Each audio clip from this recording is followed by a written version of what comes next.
about this, and I'm sure you're a little excited too, because I know you're a little space nerd in you, John. I am super excited, and just so people know the stages that we're going to go through, for the next 20 minutes or so, there will be a bunch of different checks, and as Rachel was saying, processes to begin the launch, and then it will be 12 minutes. After 12 minutes, the capsule will be on its own, flying into space, and then 19 hours before it docks with the International Space Station about 10:30 a.m. Eastern Time tomorrow. And Rachel, for these astronauts, what would the difference be between flying the Crew Dragon, this capsule we're looking on top of a Falcon 9 rocket, compared to the shuttles that both have flown before? Right, as you point, sleek design, it's a lot of touch screens, and I had the opportunity to speak to Bob and Doug just a couple weeks ago. They said if all goes to plan, the autonomous, the Crew Dragon is made to fly fully autonomously if needed.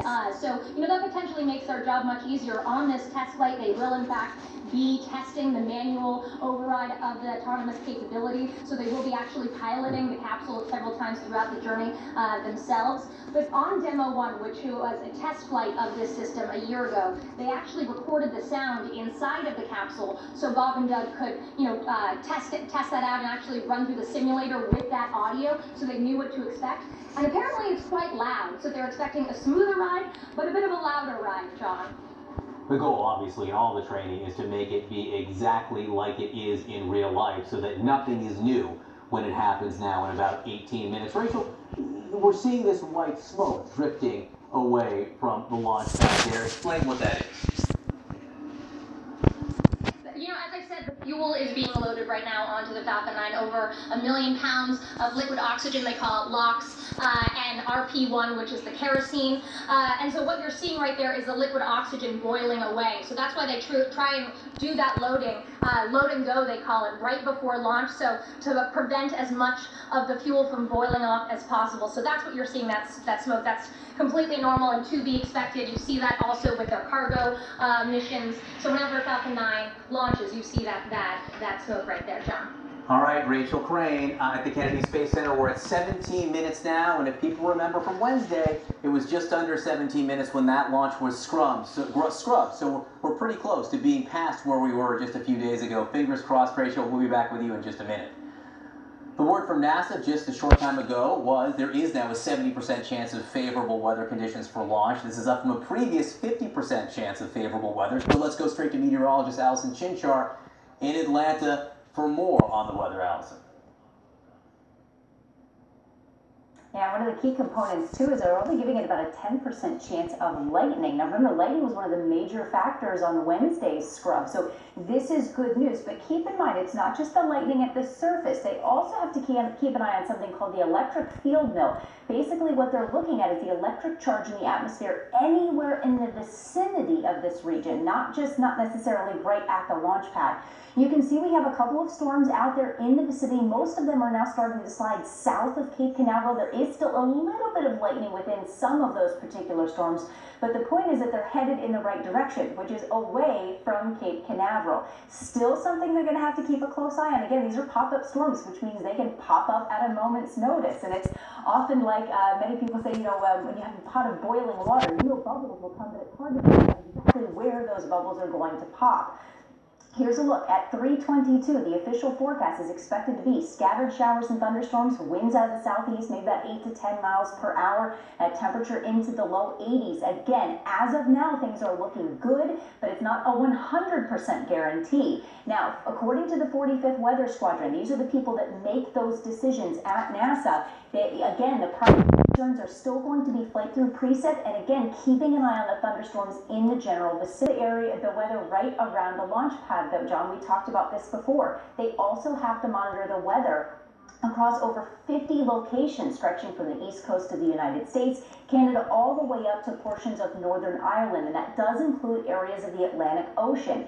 One thing that they're keeping an eye on is this particular region right here. This tropical disturbance has about a 60% chance of development. Now, this isn't necessarily a tropical storm that's going to make big waves around land masses, but they have to keep an eye on it. Some of these bands of this outer portion of the storm could still potentially have an impact as the shuttle is going up. So again, this is something they all have to kind of keep a very close eye on when they're monitoring a lot of these things. And I know Rachel's talked about this, we've all talked about this. Again, it's also a key component is that it's not an instantaneous window. I know the case was on Wednesday, if they could have just had an extra 10 minutes, maybe 20 minutes for that weather to clear, it would have made a big difference, but they simply don't have that for this instance today. So it's going to be one of those where the weather has to be perfect at 3:22 or they will scrub the launch again.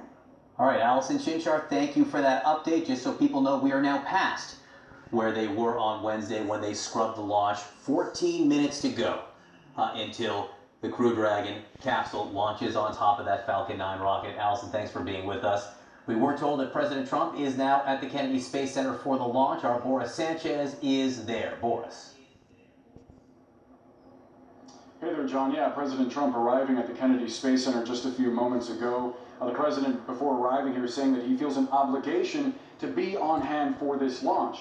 I spoke to a White House official who told me that the president is eager to put his stamp on this historic moment to show that America is ready for what he calls a transition to greatness and ready to move on beyond the coronavirus pandemic that's now claimed more than 100,000 American lives. The president also clearly eager to counter-program as so much of the country is divided and we're seeing scenes of chaos in major cities across the nation. This is something that all Americans can root for, and the president wants to put his image out there in front of this. Further, geography may also play a role. Remember, this is the Sunshine State. Thank you very much. We are now 12 minutes and change of launch. We were told the astronauts listen to Back in Black from AC/DC on their way to the rocket. In that vein, let's just say for those about to launch, we salute you. We're going to take a quick break. We'll be right back. All right, we are getting ever closer. 8 minutes now until launch time for today's SpaceX flight. It was scrubbed on Wednesday. We are well past the moment it was scrubbed then. 8 minutes to go. This will mark the first time in history that a commercial aerospace company has carried humans into Earth's orbit. And if all goes as planned, 2 veteran astronauts, Bob Bacon and Douglas Hurley, they will ride for about 19 hours before arriving at the International Space Station tomorrow. CNN's Rachel Crane is at the Kennedy Space Center in Florida. Rachel, we are now exactly eight minutes. What's the latest?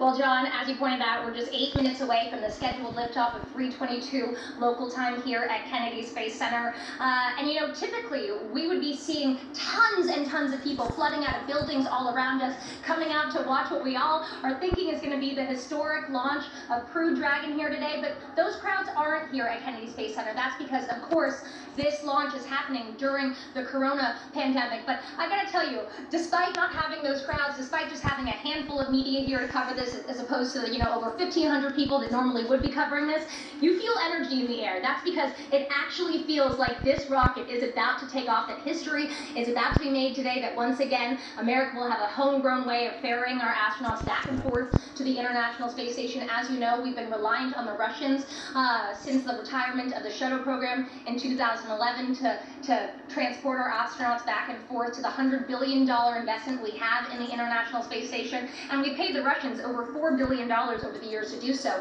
So NASA has invested over $3 billion in this program with SpaceX to get us here today.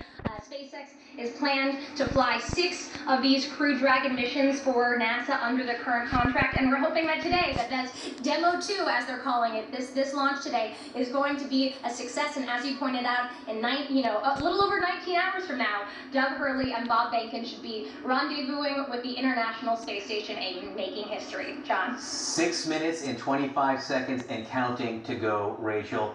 We saw pictures of President Trump along with the Vice President and Jim Bridenstine, who was in charge of NASA. They were standing on top of the roof there. They are there to watch the launch. For those keeping score at home, you can clearly see not wearing masks. That has become a thing, obviously, in the last several weeks, and obviously they're standing very close to each other. Leave that aside for a moment. It has been 9 years. 9 years since a crewed space flight to U.S. soil. I covered the shuttle program for a long time. That's such a long time, an incredibly long time, given the history of the space program. That is one reason why it's historic. 5 minutes and 45 seconds away. What should we be watching for as this launch plays out?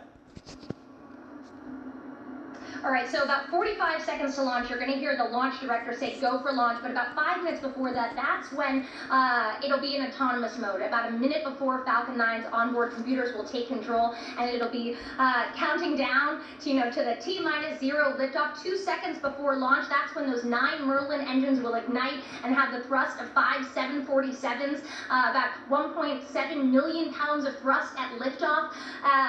About a few minutes after that, we'll have the separation of the first stage of Falcon 9, and they're hoping to, the Crew Dragon will continue onto orbit into the International Space Countdown right now, so the onboard computers, they have taken control of this countdown. I mean, John, I gotta tell you, I've got crazy butterflies right now, the entirety of my career, so to be here at this moment, on this day, covering it and delivering the news. And enjoy. I know this is very important to you. Astronaut Captain Scott Kelly, also CNN contributor Miles O'Brien, a very familiar face during CNN's coverage of the Space Shuttle program over the years. Gentlemen, thank you for being with us during this moment. Scott Kelly, if you are with us right now, I don't see you on the screen. This is obviously something we haven't seen in years. Just talk to me about your feelings. 3 minutes and 50 seconds to go. Well, it's pretty exciting, John. Exciting time in any astronaut's life to be launching into space, whether it's your fourth time, or in this case, Bob and Doug's third flight. So I think at this point, the weather is always a factor and can always change, but it looks like everything's looking very positive. So they're pretty excited. Miles O'Brien, I know you're as excited as Scott is, and I am as well. Talk to me about what's different inside Mission Control for this than the launches that we've seen before. Well, John, it's a SpaceX launch. Let's not go today. But generally speaking, what we're seeing here are decisions made by SpaceX, by the SpaceX flight controllers, engineers, and SpaceX management in providing that service to NASA. That's a fundamental shift. Historically, when the shuttle astronauts flew and all previous NASA missions, it was a NASA-owned rocket, NASA built with help from contractors, and the decisions were made by NASA staffers. So it's a very different construct. We'll see how it turns out here. So, Scott Kelly, what is going through the minds of Bob Behnken and Doug Hurley right now? Or should I say, the stomachs? I don't know where butterflies actually go physiologically. Yeah, they're thinking about their jobs. At this point, most of the, you've left most of the apprehension behind. You're committed to doing this. It's, their life work, basically, 20 plus years at NASA for each of them, and they're thinking about what they have to do in a nominal situation, but also off nominally to SpaceX. But even though it's autonomous, there are functions that they have to perform. So that's what they're thinking of right now. All right, Scott Kelly, Miles O'Brien, if you will, what we're going to do here, as we look at the pictures right now of the left-hand side of your screen, we're going to open up to the sound from Launch Control to listen into the communications 1 minute away from history. Launch. Ground gas process is starting.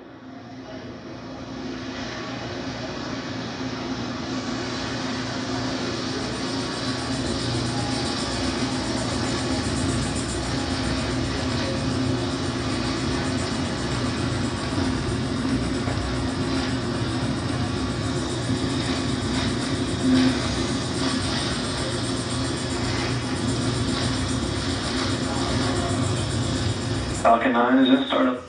Dragon is in countdown. FTS is armed for launch.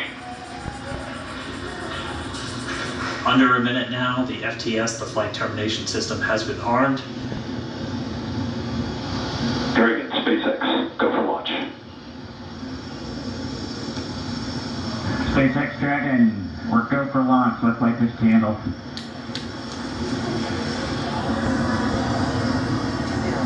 T-minus 30 seconds.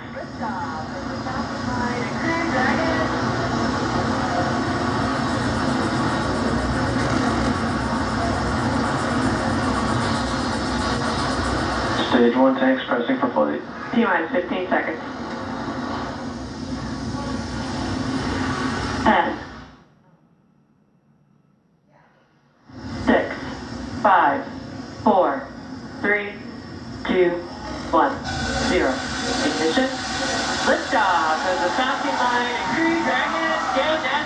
Good SpaceX. Godspeed, Bob and Doug. America has launched. And so rises a new era of American spaceflight, and with it the ambitions of a new generation continuing the dream. 20 seconds into flight, stage 1 propulsion is nominal.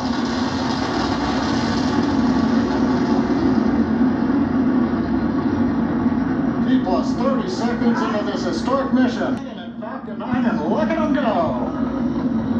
Falcon power telemetry nominal. And 1D throttle down. We're throttling down to get ready for the period of maximum dynamic pressure. We're in the throttle bucket. Reports say all systems are go. Vehicle is supersonic. We've exceeded Mach 1 on the Falcon 9. And 1D throttle up.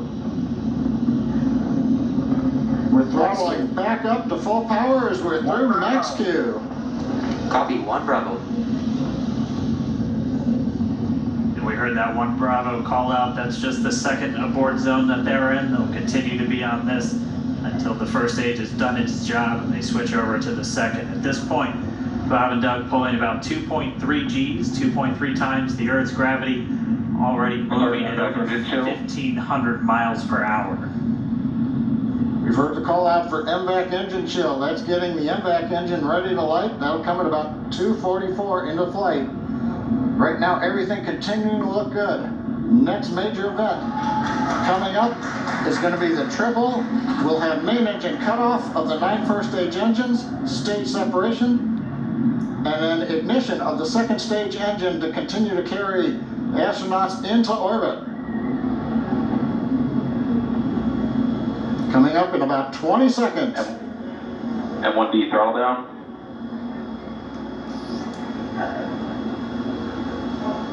We heard we're throttling down the Merlin engines on the first stage.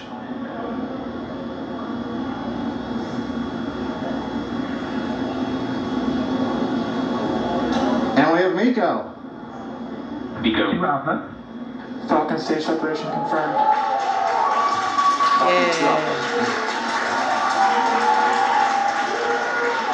MVAC ignition.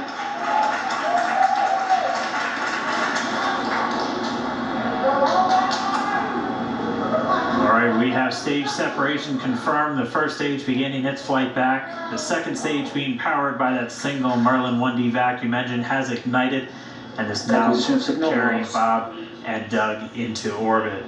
So they're going to continue under the power of this second stage. Stage 2 propulsion is nominal. Which will cut off at SECO, or second engine cutoff, at about 8 minutes and 44 seconds into today's flight. So a little over 5 minutes to go still on this second stage. You heard the call out to Alpha, so they're now in the longest abort zone that carries them all the way from about North Carolina up the eastern seaboard, almost to Canada. Things looking good though, getting good call outs, nominal propulsion on that second stage. Bob and Doug continuing to make their way into orbit.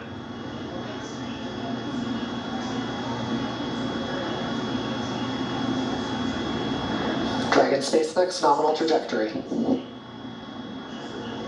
Acquisition of signal, Bermuda. SpaceX Dragon nominal trajectory. All right, here in nominal trajectories, the Dragon pointed in the right direction, continuing to make their flight uphill. Heard acquisition of signal Bermuda. That's one of the other ground stations that they're using to get telemetry and data back from this spacecraft. Stage 2 propulsion is still nominal.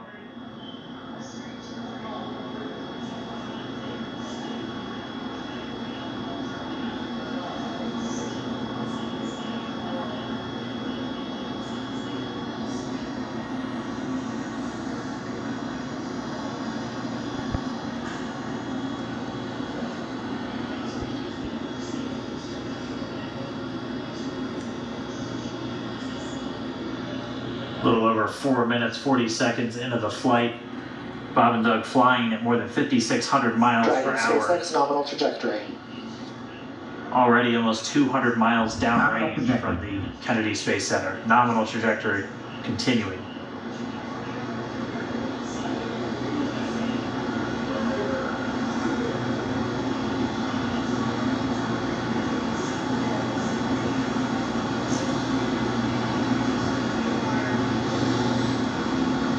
while they continue uphill. Looks like we are getting a view of the first stage as well. Yep, on your right screen, you can see that first stage with the grid fins deployed. It's making its way back to attempt to land on our drone ship, Of Course, I Still Love You Today. And we're just about a couple minutes away from the entry burn, and that's where 3 of the 9 Merlin engines do ignite to help